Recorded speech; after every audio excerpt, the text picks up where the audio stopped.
Welcome back to another very special episode from the Crow's Nest. I'm Captain Jay, and I'm joined by the developers of Sea of Thieves. This is New York Comic Con 2017, and they're here to answer a couple of questions. So first and foremost, you guys are welcome to jump in at any point in time. I'll pass the mic around. But for those who are new to the game, how would you describe Sea of Thieves? Great. Great opening question. Sea of Thieves is a shared world adventure game. So it allows you and your friends the freedom to kind of live that pirate life. You know, you can play your own way, you can go out into this world, adventure, explore, complete voyages, encounter these fantastical creatures, but the cool thing is that you're in a shared world. So while you're out there, you're going to come across other crews, and they're having their own adventures parallel to yours. Like, they're over the horizon, having their own adventures. When you meet each other in the world, like, incredible things can happen, because you're going to be following your own motivation, you're going to be doing your own thing, and you don't know what their intent is, you don't know what they want to go do in the world, and that creates these like explosion of possibilities that can happen. So it's a really unique experience that plays differently each time because it's in that shared world, and players have so much mechanical freedom over what they can do in the game. I'll be back. All right. Early on, it was decided that the bond between crews was secret. What led the dev team to that? Yeah. So right from the start, from the very start, we wanted to give players as much freedom as possible. So initially you could actually hurt your crew, and you could betray your crew, and you could steal treasure from them. But what this kind of led to was, first of all, it always happened. Like, we hoped that we'd give players the freedom, and maybe sometimes it would happen, and that would be cool, but actually it happened every single time. And you were kind of always waiting for that knife in your back as soon as you got the treasure. And what it meant was that the game became predictable, and the very last thing we ever wanted Sea of Thieves to be was predictable. And it's kind of like how you build the game, like the language that you use as a game designer kind of tells players what's expected of them. So if they can hurt their crew, it's kind of like you're saying it's okay. So this was very early on. We then made that decision that the bond between the crew is sacred, and we're going to uphold that through the game mechanics and do everything that we can to promote that and grow that, because a crew that's bonded together is just going to be having more fun together, and it's going to be a more positive experience for everyone. Yeah. Perfect. Excellent. Thank you. Okay. The in-game grief mechanic revealed tonight in a little bit more detail. The in-game grief mechanic and responses has been detailed as a shared vote to either lock or release a player in the break. Were there any other plans or designs in terms of punishment? There goes that again. Were there any other plans and designs or in terms of punishment before the decision to settle on the break?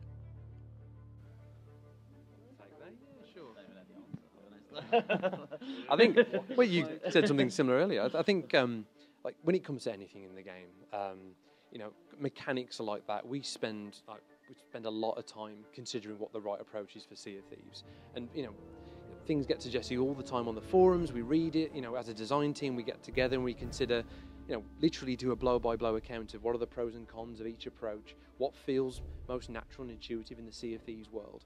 So we've really spent long and hard on what is the right approach for dealing with this kind of troublesome behaviour. You know, a lot of games out there do the kind of vote to kick, and that's something we didn't want to do, because I think if you are that kind of troublemaking player, wow. That was a really dramatic point you just made, and then all the lights went on. Wow. Shall we just move? Yeah, I guess we'll just move right there. That was great. Look at this. Keep me in shot. Keep me in shot. Keep me in shot. Keep me in shot. This is dynamic, Jay. This is really dynamic. Oh no, I'm going to strangle Shelley with a... Where was I? About as dynamic as it gets. This is live. That was cool. What were we talking about? Vote to kick. So, yeah, I think if you are the troublemaking player and you're the one that get kicked out of the game, like, we felt that would feel like you've won. Like, you got them to kick you, and I'll go back in and I'll do it to somebody else. Where the approach with the brig felt like, where's the most boring place we can put you on the ship so you can feel bad for what you've done. And the only way for you to escape is to convince the crew to let you out, which could happen, right? I think in some situations, like was in the video where you're constantly putting the capstan down, there's an opportunity for players, as Shelley said, to kind of learn from their mistakes. But in the worst case, where it's a genuine troll and they are genuinely being abusive and they're ruining your game, you can put them in there, you can mute them and just forget about them. Or you could stand around the brig and just get your revenge on them by playing musical instruments, taunting them, throwing buckets of sick on them, whatever you like. And the only way they can escape is by literally pressing start and forcibly quitting. And I think that puts the power in the player's hands rather than making it feel like the power's in the troll's hands. So yeah, it's just another example of one of those features where we have thought long and hard, what's the right way to deal with this behaviour? What's going to be most successful in educating players and cutting down that behaviour in the future? But also, thematically, what makes the most sense in Sea of Thieves? And players have been commenting on that brig for a long, long time. It's been in the game for a long, long time. So it's really cool to finally show off what the purpose of it is. We have 2 more questions before they completely cut off the lights on us. It just gets darker and darker with each question. Quick, pull out your iPhones. Alright. Now that we have more details on the smaller ship, what kind of scenarios can players expect when these ships are introduced into the game? It kind of depends on the players, right? And what they're doing, what their motivations are. Like we showed in the footage there, it's genuinely happened that we've had small ships have happened to come across a large ship at a similar time, and they've just naturally banded together to take that ship down. And we didn't really expect that to happen. It wasn't something that we'd thought about happening, and it just happened naturally. So I'm sure there's going to be all kinds of interesting different dynamics and ways and stories of things that happen. I mean, I dream of like 2 small ships meeting up, becoming friends, and just sailing off into the sunset together. And who knows, maybe we'll see that. Sorry, I'll jump in here because I love the small ship. Right, I've loved it from the prototype from kind of day one. But it's kind of like you're playing a stealth game.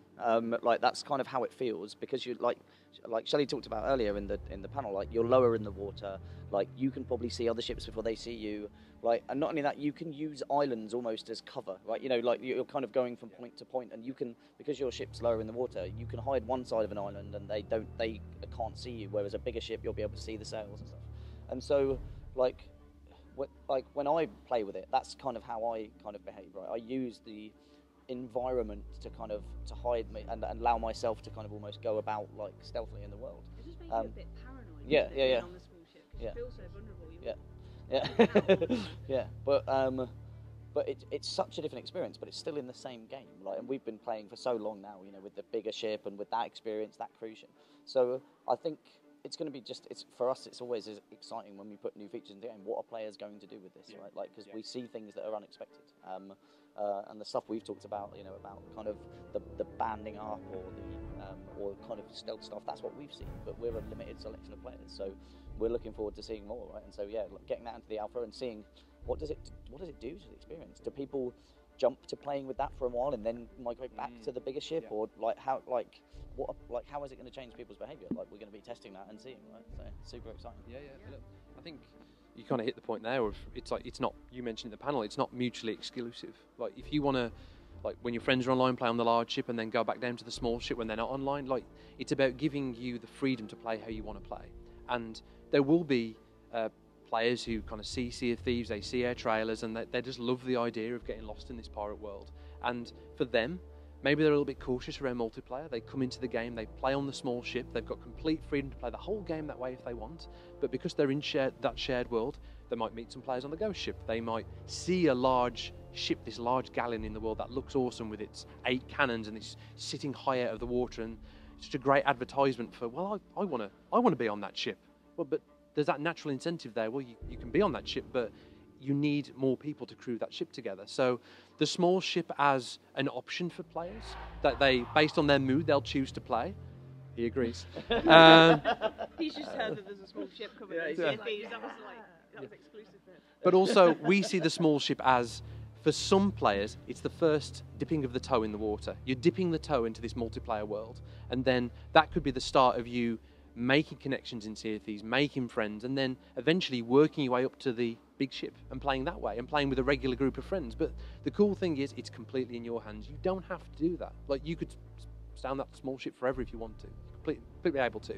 And as Shelley said as well in the panel, that one of the decisions around allowing you to matchmate with one other player on that small ship was really deliberate. That if you've got concerns over multiplayer, you're actually more likely to say, well, I'll play with one other person first. I'm not quite ready to play with a full crew of people, but maybe I'll play with one other person. And that real kind of intimate bond you'll have with that one person, it's basically a doubles game. That might be the kind of next step that you'll make as a player. So, yeah, can't wait to get it into the technical alpha and just see kind of the mix of how players are using it. It's going to be really cool.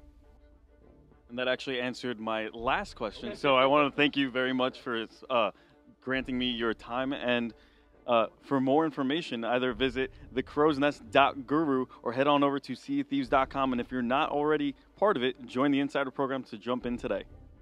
Thank you. Thank you.